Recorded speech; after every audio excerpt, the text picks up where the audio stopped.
कहानी एक रोमियो और जूलियट की, जो हॉस्टल के बाहर अपने अपने क्लासमेट्स को हमेशा मवालियों की तरह लड़ने के लिए उकसाते रहते थे, क्योंकि वे अलग अलग ओपोनेंट कंट्रीज से थे।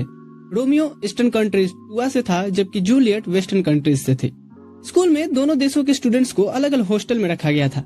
जहाँ ईस्टर्न स्टूडेंट्स के लिए ब्लैक डॉगीज नाम का हॉस्टल था, वहीं वेस्टर्न स्टूडेंट्स के लिए व्हाइट कैट्स। लेकिन ये चीज भी उन्हें हर रोज एक दूसरे से लड़ने से नहीं रोक पाती थी। हमेशा की तरह एक दिन जब उनकी फाइट चल रही होती है, तो स्कॉट, जो व्हाइट कैट का फर्स्ट ईयर स्टूडेंट है और मन ही मन जूलियट को इम्प्रेस करने के सपने देखता है, जूलियट से आकर रिक्वेस्ट करता है कि उसे उनकी तरफ से लड़ने दिया जाए, क्योंकि वो उसके लिए जान भी दे सकता है। जो सुन रोमियो उसे सीधा मुंह पे पंच मारते हुए कहता है, तो मर फिर उसे हवा में उठा लेता है और उसे धरती का बोझ कह के उड़ाने ही वाला था। तभी जूलियट उसे एक जोरदार हंटर मारती है, जिससे वो दूर जाकर गिरता है और स्कॉट सीधा उसके बाहों में। फिर जूलियट रोमियो की तरफ देखकर कहती है कि वो अपनी पूरी ताकत से उस पर अटैक करे, लेकिन रोमियो मना कर देता है और कहता है कि सिर्फ वही लड़के लड़कियों पे हाथ उठाते हैं जिनकी हड्डियों में पानी भरा होता है। यह सुनकर जूलियट गुस्से से जल उठती है, क्योंकि उसे लगता है कि रोमियो उसे हल्के में ले रहा है और उसका मजाक बना रहा है। वो और कुछ कहने ही वाली थी कि तभी व्हाइट कैट्स की मॉनिटर और उनकी लीडर एना वहाँ आती है। वो सबको डांटती है कि उन्होंने स्कूल ग्राउंड को WWE रिंग बना दिया है। रोमियो से जवाब देता है कि वो ब्लैक डॉग्स को कुछ भी कहने का अधिकार नहीं रखती है, क्योंकि वे उनके अंडर नहीं आते। जिस पर एना उनसे धमकी देती है कि वो ब्लैक डॉग्स के मॉनिटर को भी बुला देगी। यह सुनते ही रोमियो का पूरा एटीट्यूड ठंडा पड़ जाता है और आज की लड़ाई यहीं खत्म हो जाती है। बाद में रोमियो गुस्से में एक पिलर के सामने खड़ा होकर उसे पंच मारने की कोशिश कर रहा था, लेकिन उसका गुस्सा इस बात पे नहीं था कि वे आज व्हाइट कैट से हार गए हैं, बल्कि इस बात पे था कि उसे समझ नहीं आ रहा कि जूलियट के लिए उसके अंदर जो फीलिंग्स है वो उसका क्या करे।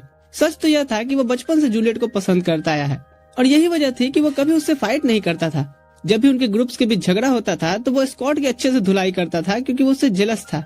जूलियट के हाथ पकड़ने की वही झलक उसे इतना गुस्सा दिला देती है कि वो पिलर पे पंच मार देता है। तभी उसे एहसास होता है कि अगर उसने जूलियट से जल्द अपनी फीलिंग्स नहीं बताई तो उसे फिर अपनी पूरी जिंदगी इसी दुख में बिताना होगा। दूसरी तरफ व्हाइट कैट्स अपनी जिम प्रैक्टिस सेशन कर रहे थे, जहाँ जूलियट अपने ओपोनेंट के अटैक्स को आसानी से डॉज कर लेती है।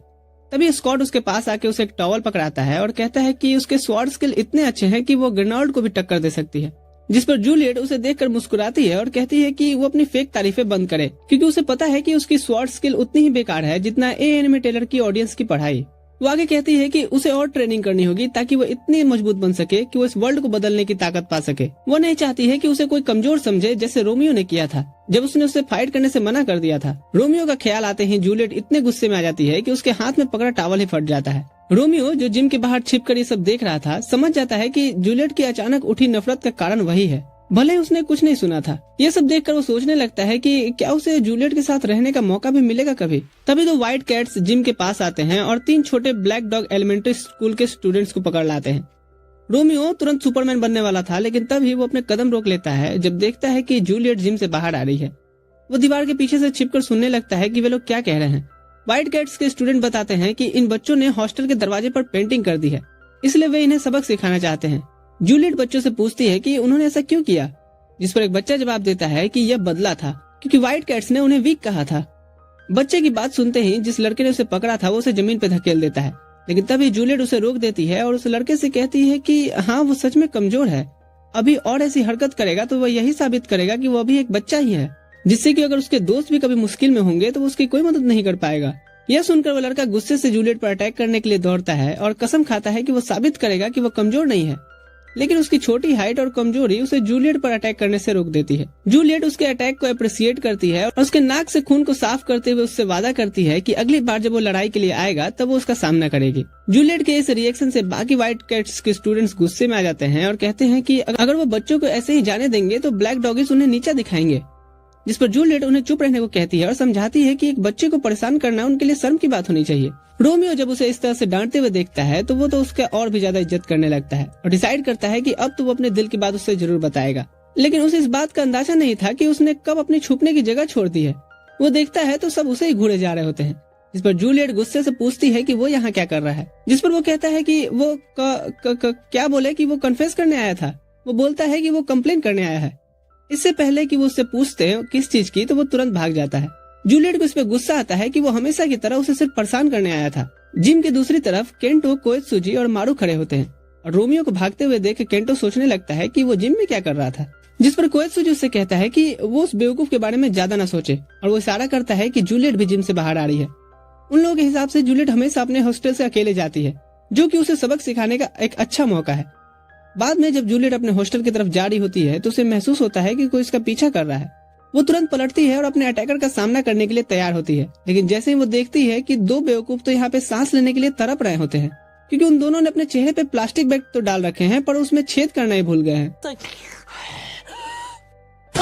जूलियट उनकी आवाज से उन्हें पहचान लेती है और बिना वक्त गंवाए दोनों को नीचे गिरा देती है, लेकिन उसने सिचुएशन को हल्के में ले लिया था। जैसे ही वो वहाँ से जाने के लिए मुड़ती है, मारू उस पे एक पेपर स्प्रे का इस्तेमाल करता है। इससे कोएत्सुजी को उसे पकड़ने का मौका मिल जाता है। फिर मारू केंटो को उसका मुंह टेप से बंद करने का ऑर्डर देता है। जैसे ही टेप मजबूती से लगा दी जाती है, मारू चाकू निकालता है, उसके कपड़े फाड़ने लगता है, ये कहते हुए कि तुम शायद भूल गई कि तुम एक लड़की हो। तभी अचानक रोमियो सुपर हीरो बनते हुए कहीं से प्रकट होता है और जूलियट को पकड़ के झाड़ियों के बीच धकेल देता है। जब जूलियट को फील होता है कि रोमियो ने उसे पकड़ा है तो वो उसे डर कर दूर हो जाती है।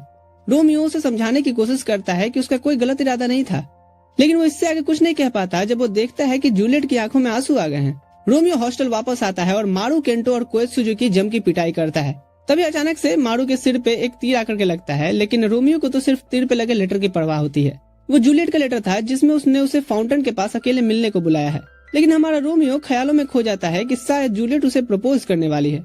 जब वो फाउंटेन पे पहुंचता है तो जूलियट हाथ में 2 तलवार लिए खड़ी होती है, जो उससे सीधे यही पूछती है कि क्या उसने उसे काइंडनेस के कारण बचाया था, और अगर ऐसा है तो यह भी उसके लिए किसी अटैक से कम नहीं था। फिर वो उसे साफ साफ बताती है कि उसे किसी से भी, खास करके रोमियो से, तो उसके लिए काइंड होने की जरूरत नहीं है, क्योंकि इससे वो कमजोर लगती है, जो कि बिल्कुल सच नहीं है। और ये कहते हुए उसकी आंखों से आंसू बहने लगते हैं।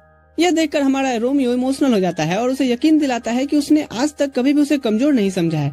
लेकिन जूलियट उसकी बातों पे भरोसा नहीं करती है और कहती है कि वो हमेशा फाइट के दौरान खुद को उसके सामने रोक लेता है, और उसके हिसाब से वो इसलिए करता है क्योंकि वो जेंडर इक्वलिटी में विश्वास नहीं करता और उसे कमजोर समझता है। मतलब ये अपने एक अलग ही डिल्यूजन में जी रही है। तभी रोमियो को एहसास होता है कि जूलियट का स्ट्रॉन्ग और इंटेलिजेंट बनने का पैशन इसीलिए है क्योंकि लड़की होने की वजह से पिता का टाइटल और रिस्पेक्ट उसे विरासत में नहीं मिल सकता।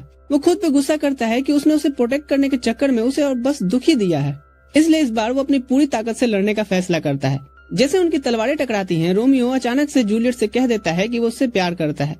जूलियट चौंक जाती है, लेकिन वो उसकी बात को एक मजाक की तरह समझती है, जिस पर रोमियो कहता है कि ये मजाक नहीं है और बताता है कि ये उसकी फीलिंग सी थी कि उसने कभी भी जूलियट से पूरी ताकत से फाइट नहीं की। फाइट चलते रहता है और रोमियो बोलते रहता है कि उसकी फीलिंग सच्ची है और वो बस जूलियट के साथ रहना चाहता है।